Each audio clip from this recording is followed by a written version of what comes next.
how the societal aspects, societal environmental influences on sir the కొంచెం good yeah evening yes sir. yes sir కొంచెం yes is it voice okay now? Ranges తక్కువ ఉంది sir. One, one.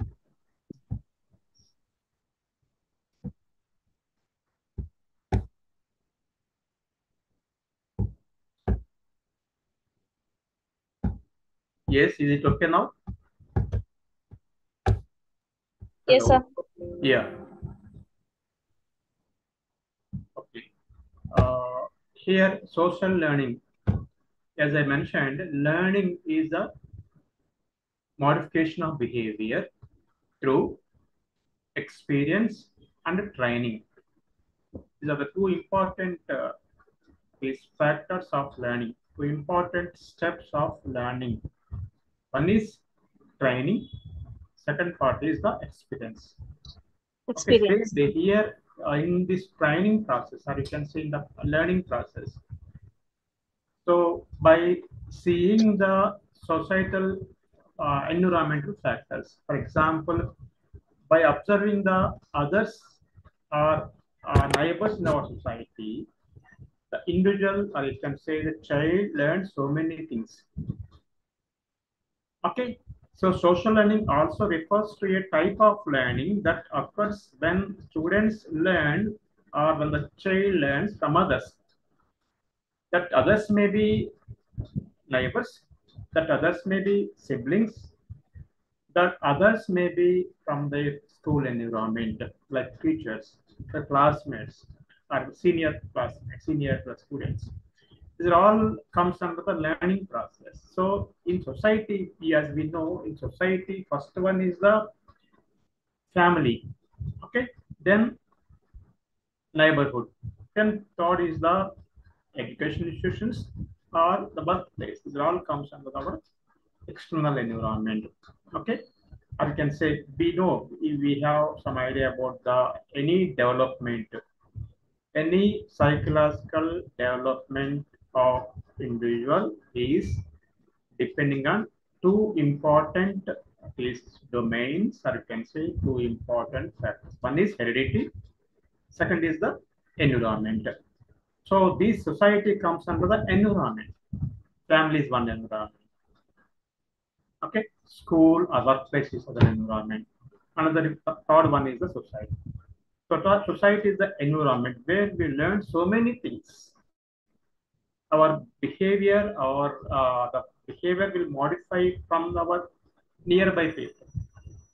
Okay, so here in this social learning theory, Bandura's Albert Bandura is the profounder of this social learning theory or social learning concept of social learning. Okay, here in this social learning concept, so the individual, as I mentioned, there are three ways of three parts of three systems of our environment. One is family system, the neighborhood, other one is the education institutions or the workplace. So from these three factors, the learning process, the modification of behavior is possible from any individual issues. Okay, and as we know in our Indian structure of society, first one is the individual, then group of individuals are the family. The family group of families this comes under the community or it can say society. So these are all the three important stages of our environment, or you can say three-level system of Indian society. So personality development and social development. Personality, as I again, there are different type of personalities. Cluster A type of personality, cluster B type of personality, cluster C type of personality. The three stages or three clusters of personality. Generally, personality, you can observe the personality as we know personality. That's the meaning of personality itself is the person. It comes under the name of personality is derived from the Latin word, which means persona, the Latin word persona, which means mask. Okay, the actual personality, the actual person's personality, actual individual's personality, we can observe when we remove this mask. Okay, actual personification is different. That is, internal personification is different. Maybe external personality, external, you can say outer personality, maybe some parts different. So that is the reason this personality term is derived from the Latin word mask, which means Latin word persona, which means mask. Okay, here the personality of any person. Generally, the person, see, in our syllabus, there are 15 units, total units in this paper, in this course too. The name of the course is personality and assessment of personality. That is the course name, personality and assessment of personality. Hello, you are aware of our syllabus and topics, no? Are you aware of all those topics? No, no, sir. No? No, sir. They are gave only for books information. That's what they are telling to download all the material with phone. They are telling. Okay, okay. Clear information is not there. Are you ready to just I'll explain the total these topics in this particular paper of course. Is it okay? Just within 5 to 10 minutes I'll complete it. Okay, Fine. For your information, and you'll have some idea about our paper course too. Is it okay? okay, sir. Right. So here the topic that the course name is personality and assessment of personality. Then briefly I'll explain this. Then later on I will go to the actual topic. Is it okay? Or it will take 10 to 15 minutes. Okay. So the personality, the name of the course, this is the second course in our PT diploma. Okay. The name of the course is personality and assessment of personality. Personality and assessment of personality. This is course 2 in diploma in psychological counseling. That is your course. That is your total diploma course name. That is diploma in psychological counseling. This is course 2, personality and assessment. In this personality and assessment paper, there are 5 blocks. First block name is personality. Please, if you want to note it, you can note it. Otherwise, you can, as per your convenience. Okay. So block 1 is personality.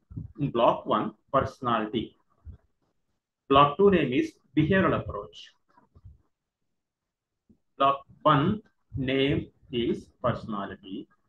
Block 2 name is behavioral approach. Block 3, humanistic, cognitive and existential approach. As I mentioned, block 1 is in these 5 blocks. First block name is personality. Second block name is behavioral approach.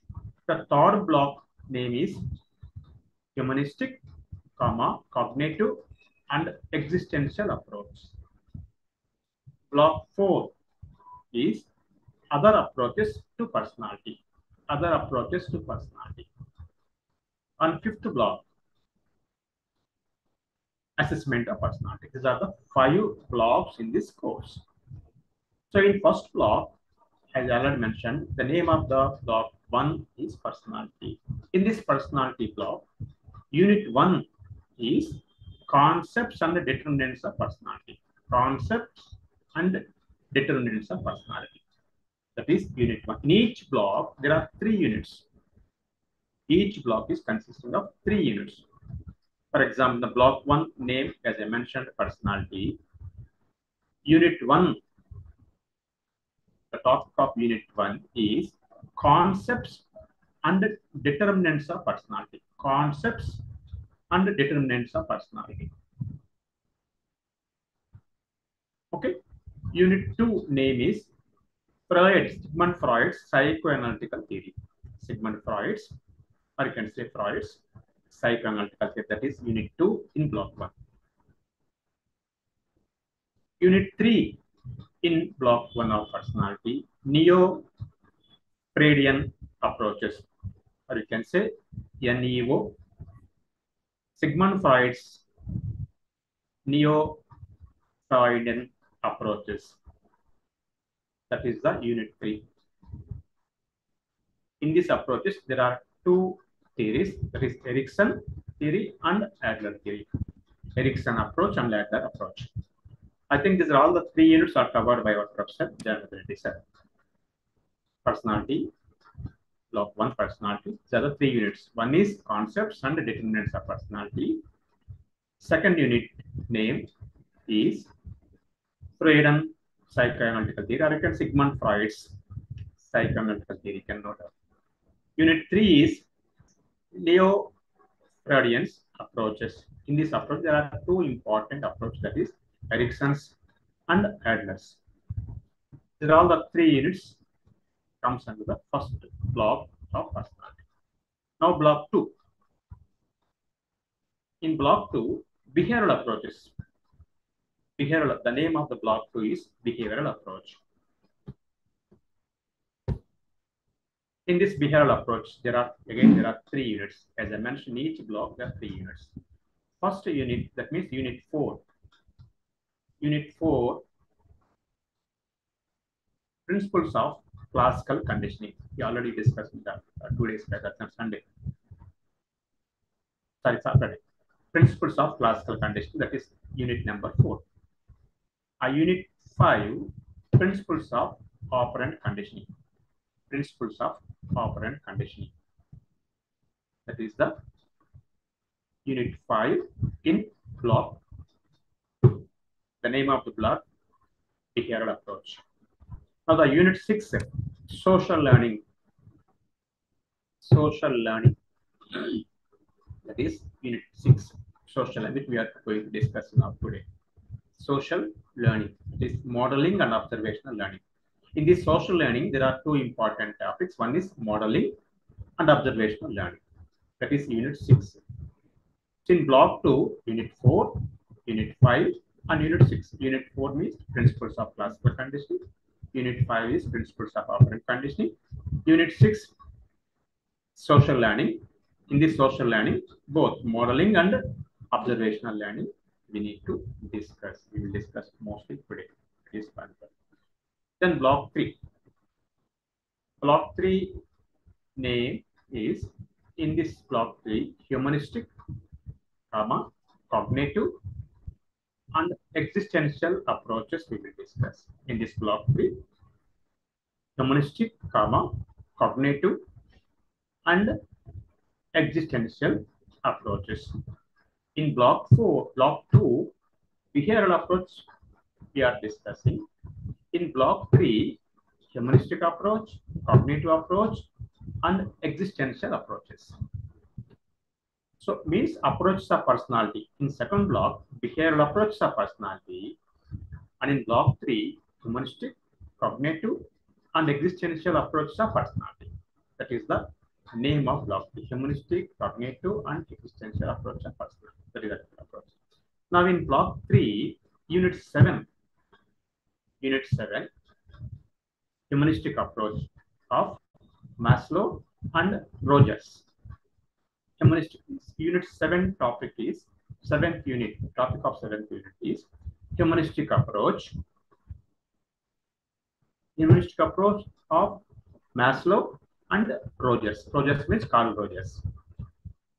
That is unit 7. Now unit 8, cognitive approach. Cognitive approach of Beck and Elias. B-E-C-K, Beck and Elias. E-L-L-I-S. The cognitive approaches of Beck and Elias. As I mentioned, humanistic approach of Maslow and Carl Rogers. So can you please specify cognitive approaches of Elsa? Beck, B-E-C-K, Beck, and Elias, E-L-L-I-S. If we have different scientists of cognitive, Jean-Piaget approach of cognitive, but here they mention only these two. Let's continue. Okay, BEC Quebec and ELLI. For example, if you want to take the cognitive approach of Jean-Piaget, there are 5 stages of cognitive development of Jean-Piaget: sensory motor stage, then pre-operational stage, concrete operational stage, then Motor. first one is 0 to 2 years, 2 to 7 years, 7 to 11 years, 11 to 16 years. Okay, that is Jean-Piaget approach. But here they mention only Beck and Illis, ELLIs. Is it okay? Unit 8. Now Unit 9. Existentialism, or you can say existential approach. Existential approach. Viktor Frankl, PICT war, BIKT war, actually, BIKT war, actually it is BICT war, some printing mistake. VIKT war, Viktor Frankl, FRANKL, approach of existential approach, propounded or developed by Viktor Frankl. That is Unit 9. So these 7th, 8th, 9th, as I mentioned, first, second, third unit comes under this block 1. In block 2 of behavioral approach, Unit 4, Unit 5, and Unit 6. In block 3 of humanistic, cognitive, and existential approaches, Unit 7, Unit 8, and Unit 9. Okay, now block 4. In block 4, other approaches. In other approaches, the name of the block 4 is other approaches. In other approaches, one is in Unit 10, Eastern approach. Eastern approaches. Eastern approach. Okay. Unit 11. Unit 11. Gestalt approach. Gestalt approach. You know the Gestalt approach in your previous first year and second year about the Gestalt approach. Gestalt approach means you know the Gestalt approach is developed by Wertheimer, Kopler, and Kofka. Unit as a whole. Gestalt approach. That is Unit 11. And Unit 12, contemporary approaches. Contemporary approaches. In Unit 10, Eastern approach. Unit 11, Gestalt approach. Unit 12, topic of Unit 12 is contemporary approaches. Big 5 factor theory, or you can say contemporary approaches. There are there's one theory, big 5 factor theory, that comes under the contemporary approaches.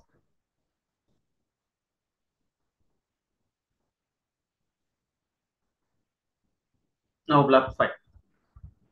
Assessment of personality. Assessment of personality.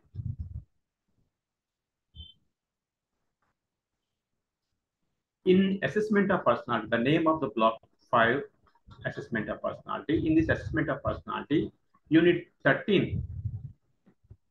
Unit 13, concepts and types of assessments. Concept and types of, we have some types of assessment of personality. You might have heard about the non-projective approaches, projective approaches, or you can say projective type of assessments, non-projective type of assessments. These are all the types of assessment we will discuss in Unit 3 of block 5. Okay. In Unit 14, Unit 13 is concepts and types of assessments. In Unit 14, brief introduction to projective tests. Brief introduction to projective tests. As I mentioned in the 13th unit, all the assessment types, the types of personality assessment we will discuss. In this types of personality, there are some projective techniques, projective tests, and non-projective tests. Okay. Got it? Non-projective test means direct tests like interviews, questionnaires, rating scales. Okay, this all comes under the direct test, or you can say non-projective test. So the types of assessment, the types of, actually it is mentioned the concepts and types of assessment that is given in the unit 13. Assessment means personal assessment. Concepts and types of assessment, that is the unit 13. Now 14th unit, brief introduction to projective test. Brief introduction to projective test. The projective test means, you know, the sum of the projective tests. Projective tests are the, is it not, it is indirect tests. Projective test means one is word association test, sentence completion test, thematic aptitude test, child assessment, that is child perception test, thematic perception, child perception test, then Rorschach ink blotter test. These all comes under the projective tests. That is in the 14th unit. We will discuss various projective tests in this 14th unit. Brief introduction to projective test. Projective test means indirect test, you can say. Then unit 15, contemporary trends in personality assessment. Okay, in 15th, the last unit, contemporary trends in assessment of personality. Contemporary trends means online assessment. That also comes under the contemporary trends in personality, the latest trends in personality assessment. That is the 15th unit. Any doubt in this structure of our curriculum? We have 5 blocks, 15 units. We are at the end of block 2, right, sir? And then, yeah, we are now at that of block 2 now. Okay, social learning. Thank you, sir. Any doubt related to your topics, related to your curriculum? Sir, 15th unit, one more time, tell sir. 15th unit, no? Contemporary trends in personality assessment. Contemporary trends in personality assessment. Thank you.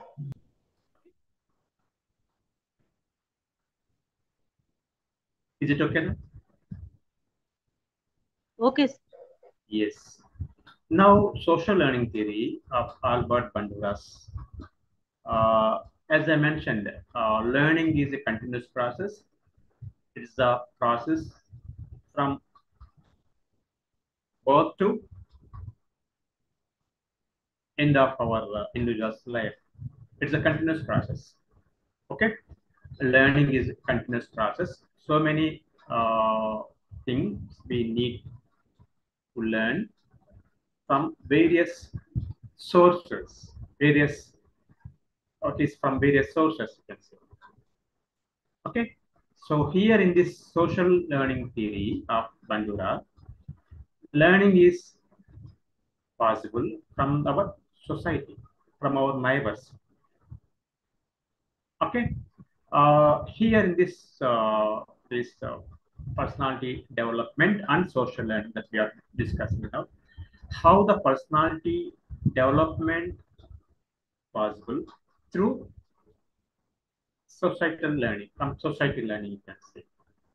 Personality development is the establishment of set of patterns involved in the behavior.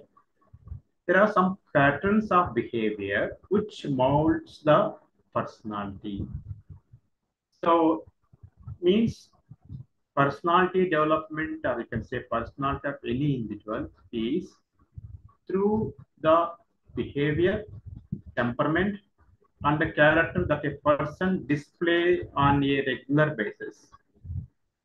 How the person, how the individual behaves, how he shows his emotions or temperaments, what are the characteristics of a person or individual. This all comes under this personality.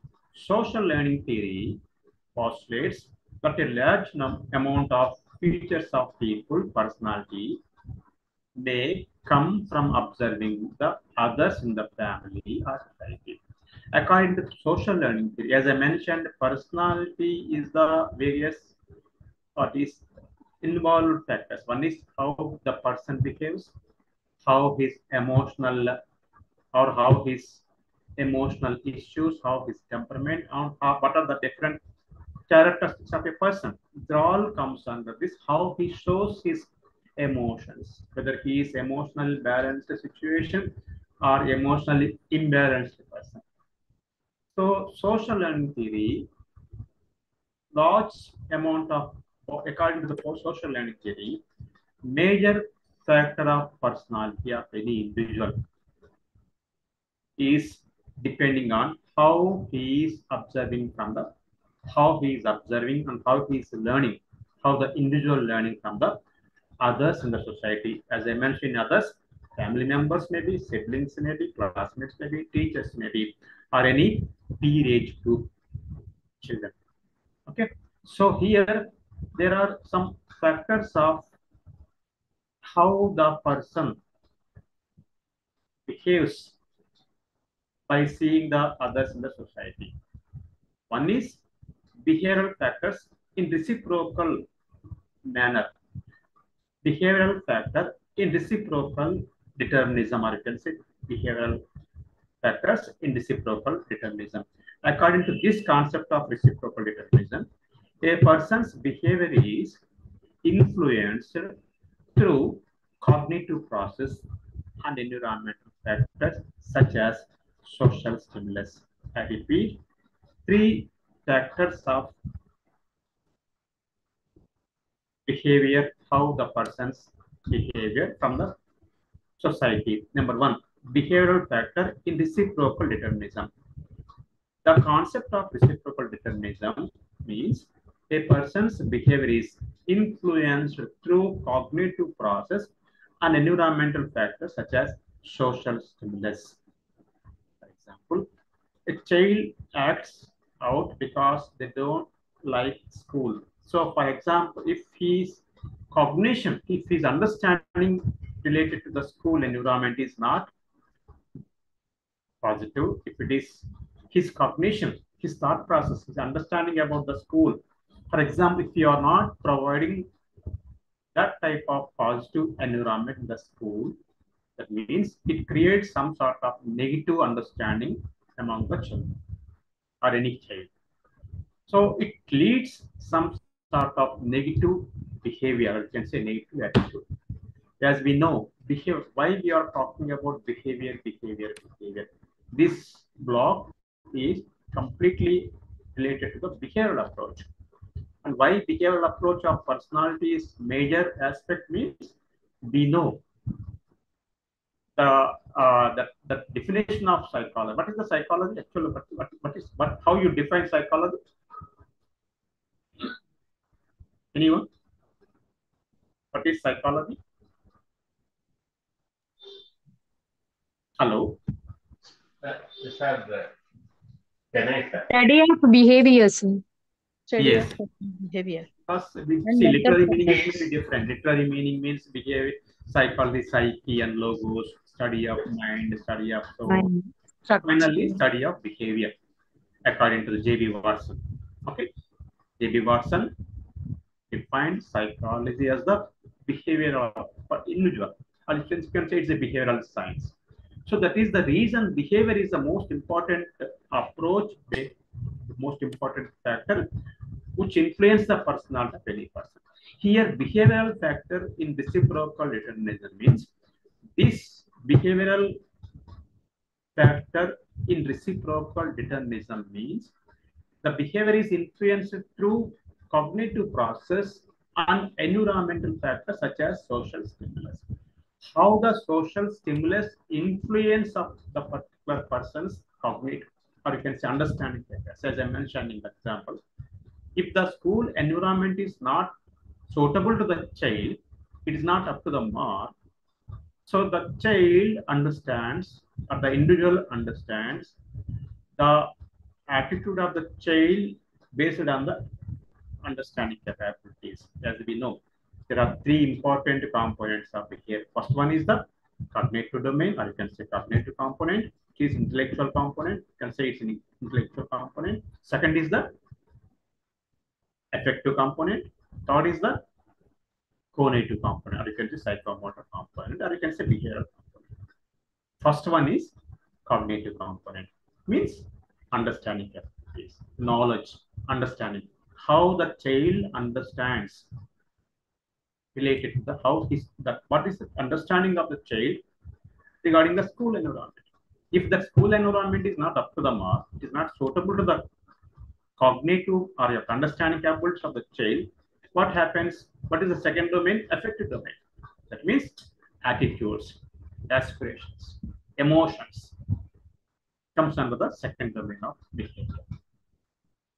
So here, first factor is behavioral factor. Second is environmental factor. The environmental factors component refers to the context in which the behavior occurs. So how the behavior modified, as I mentioned, the social, from the society, from the environment. Again, in environment, there are three important factors. One is family environment, then school or workplace environment, social environment. So environmental factor is also one important aspect in shaping the behavior of any person, which leads to the personality factors. First one is behavioral factor. Second is the environmental factor. Third is personal factors. Yeah, this is the see how this first one is how the person's behavior, how his cognitive on the that's cognitive capabilities, cognition. Second is the environmental factor. Third is this cognition, then environment, finally personality factors. Got it?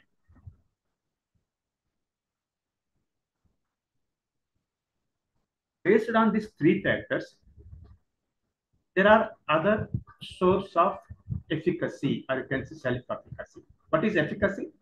Self-efficacy means the capabilities of a person. Capabilities of the person. So here, again, there are four sources of, or you can say four main sources of self-efficacy. First one is mastery experience. His experience, he has some command on his experiences. How his experiences, performance of outcomes. The most influential source is the interpreted result of one's previous performance or mastery experience. Mastery experiences are the most influential source of efficacy information because they provide the most authentic evidence of whether one can master whatever it takes to succeed. Success builds a belief system in one's personal efficacy. For example, his experience is the positive side, so he'll have some sort of mastery over the particular experience. That is the one source of efficacy. If he's experienced or he is able to do something, so that means he's having some sort of command over the experience, mastery over the experience. Then second one is vigorous experience. That is here again from his own experience, from his capabilities. First type of experience. Second is from other sources, from others in the society, from the neighbors in the society, from the teachers in the school, from the persons in the workplace. He will have some sort of experience from the other sources. That is known as the social role experience. How the role of this particular person in the society. That is the second type of experience. Third one is how the emotional and physiological states. Emotional and physiological states. You know that nowadays, as IQ is a prominent role of a particular persons or any individuals, Other quotient is the emotional quotient. Intellectual quotient, second one is the emotional quotient. The individual, the person is having good IQ, but his EQ is low. What it means? He is not in a position to control his emotion. If the person is control over his emotions, his EQ, emotional quotient, will be high. The emotional quotient is not up to the mark, though the individual's intellectual quotient is good. That means IQ levels are good, maybe above 110, 120, maybe above average, maybe superior in his intellectual aspects. But if the person's emotional quotient is not up to the mark, what happens? He may not be in a position, or she may not be in a position to utilize his intellectual capabilities because of his emotional disturbances.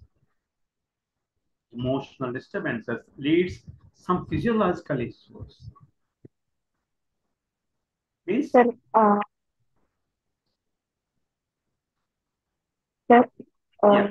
sir, as like IQ, do we have any number related, like IQ, EQ has to be in this range? Do we have any mathematical range is there like that for EQ also? IQ, we have some ranges, no classification of Yes, IQ. yes.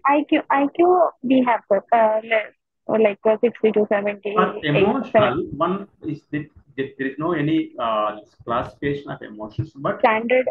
yeah, standardized emotional quotient is not available as of today. But we have some tools of testing administered in the emotional system of the person. That Okay. is EIS, emotional intelligence scale. Okay. EQ, Okay. emotional intelligence scale. Based on the emotional intelligence scale, we will at least we will have some scores of EQ also. Based on the EQ scores, we will interpret his EQ is normal or below average. Those things we can. Got it? Okay. Yeah. Yes. Uh, then, other important this topic is this unit is steps in the modeling process. There are some steps of the modeling process. In this means modeling means, as I mentioned, modeling means how the person learns something from the others, like role models. Maybe some individuals have role models of from their school environment. Some persons or some individuals are having role models from the sports side, in sports field.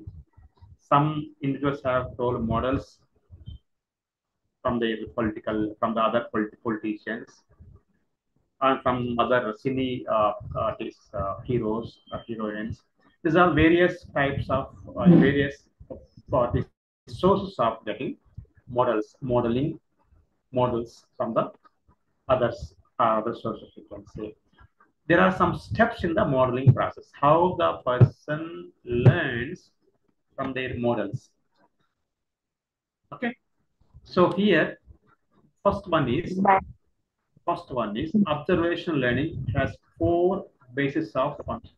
How the person learns, how the person observes from their models. That is number 1, attention process. In this observational learning, how the person learns from other modern societies in the environment. So here in the social learning theory, there are some systems of at some stages of some steps of observing from others, and how the person learns through this observational learning.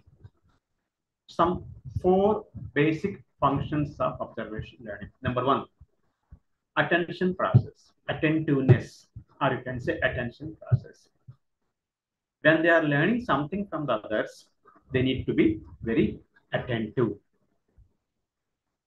So they need to copy, they need to whatever they wanted to know, they wanted to observe properly, they wanted to imitate properly. In this imitation process, they want to know from something from others. So here attentiveness is most important thing. The first basic function of observation learning is attention process, means attentiveness, or you can say concentration. For example, if the child wants to observe their teachers, they have to be very attentive how the teacher behaves in the classroom, how the teacher having voice modulation in the teaching. Okay, so attentiveness is the attention process, or attentiveness is the first basic function of observational learning. Number two, retention process. First one is attention process. Second one is the retention process. What is retention? Yes, whatever they observed through their attentiveness, they need to be memorizing those things. Or inculcating Retention process, retentiveness. That should be there in their mind for so long time, at least for some time, so that they'll have recalling process, or you can say memorizing process in their mind. For example, the dressing, the behavior of the teacher, attentively they observed. The same thing they need to repeat. That should be retentive process. Intentional is that whatever they learn through their attentiveness process, that should be there in their mind for a period of time, at least. That is the retention process. First one is the attentive process of observation learning. The first basic first step of observation learning is attention process. Second is the retentional process, retentiveness. There should be retention in their mind. When they are registered through their, whenever they observe, that should be registered in their mind, registration process. That is through the attention process. The registration is possible, retention in their mind is possible if they are attentive. So after first step of attention process, second step of observation learning is the retentional process that should be there in their mind for some time. Third one is motor reproduction process. Reproduction process.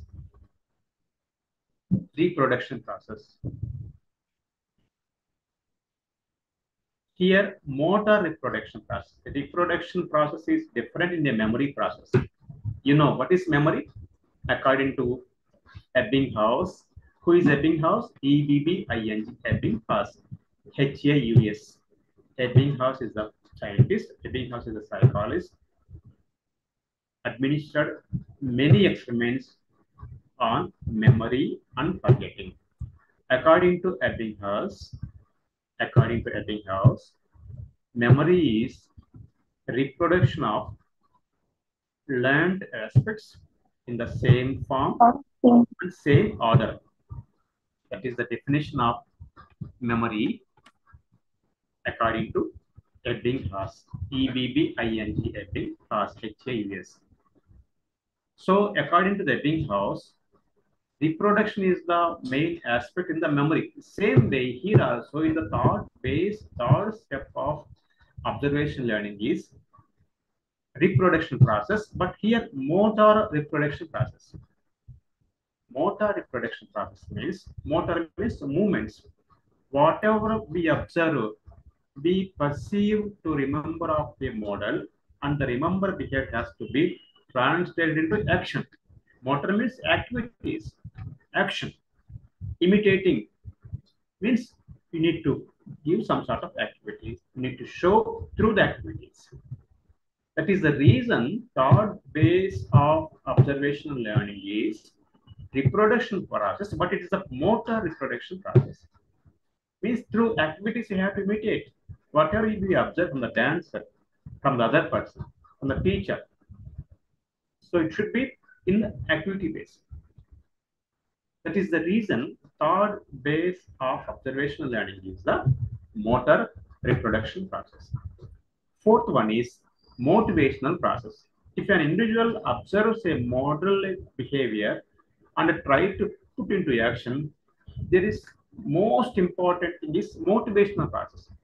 When the person, when the individual, when the child motivated himself, again we have two types of motivation. One is internal motivation. Second is the external motivation.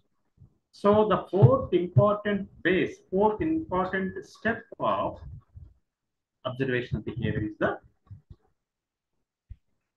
motivational process. He or she has to be motivated. Maybe that motivation may be internal within the person or from the outside. Through this motivation only, observation learning is possible. Okay, I repeat, there are four bases, or you can say four steps of observation learning. Number one is the attention process. Second is the retentional process. Third is the motor reproduction process. Fourth one is the motivational process. Okay. Then some modeling types, as I mentioned, some basis of observation learning. Now the modeling types, there are different types of modeling. Number one is live modeling. Basically, live modeling refers to watching a model. Sometimes the therapist or perform a specific behavior. Here, live modeling means when we are doing this modeling, when we are applying this modeling in any therapeutical procedure, in any psychological counseling procedures. The first type of modeling is live modeling. So live modeling refers to watching a model. Sometimes the therapist perform a specific behavior. For example, how to talk, how to sit, okay, how to maintain the good eye contact. For example, the problem is with eye contact. Some individuals, some children, they won't maintain the proper eye contact.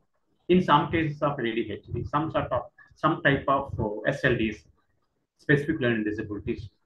You know that there are three important specific learning disabilities. One is dyslexia, dysgraphia, and dyscalculia. Okay, so maybe some cases misarticulation also. If the problem of speech, misarticulation. In this misarticulation, want to speak properly, if you want the child to speak properly, if you want the client to speak properly, the problem of misarticulation, if the case of misarticulation comes to you, you need to tell them how to pronounce that particular word. That is live modeling.